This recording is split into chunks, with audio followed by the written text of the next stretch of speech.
Echo, Lima, Delta, Shield. 3 guys who were in the WWE developmental system before it became the NXT that we know and love today. Debuting during CM Punk's infamous title reign at Survivor Series 2012, Roman Reigns, Dean Ambrose, and Seth Rollins put Ryback through the announce table.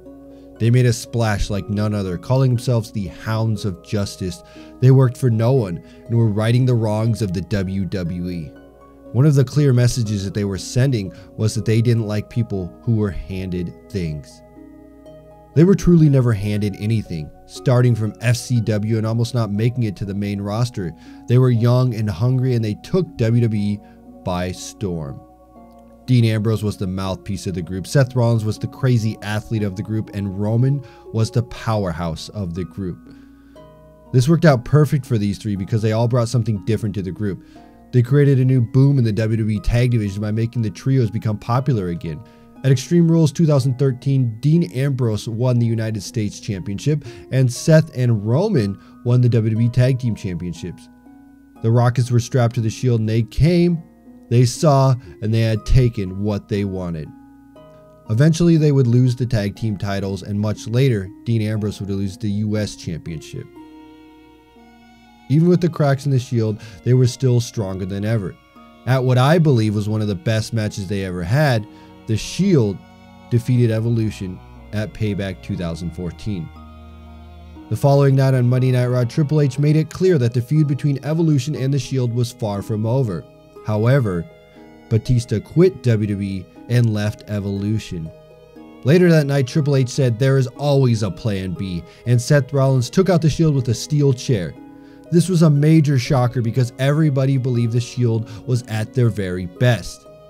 After this fateful night, Seth Rollins was morphed into the Architect, Dean Ambrose became the Lunatic Fringe, and Roman Reigns became the Guy. This is where things with Roman would go south. Once he left the Shield, he never morphed into a new character. Seth Rollins got a new look, a new attitude, and became the top heel in the company. Dean Ambrose became a very gritty version of what he was in the Shield and also adapted a new look and had a Street Fighter type persona. Roman Reigns, on the other hand, didn't change much at all.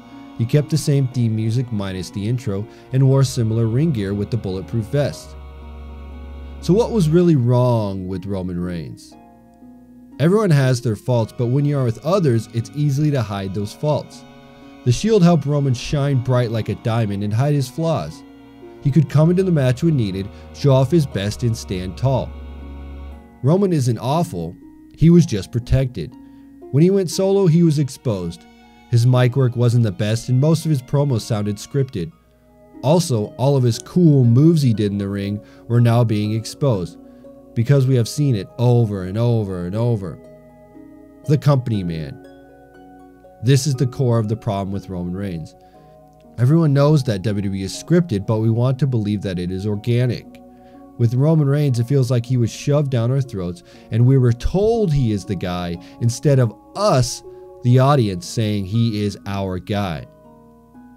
The reason Dean Ambrose and Seth Rollins have been able to be our guys is because they've changed characters and adapted with the times.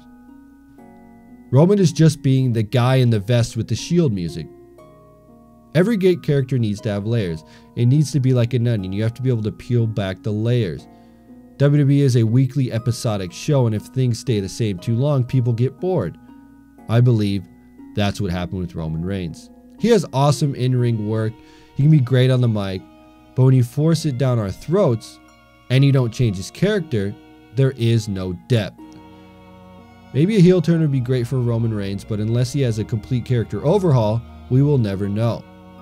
WWE wants so much for Roman Reigns to be the top guy in the WWE, but they don't understand how to get there.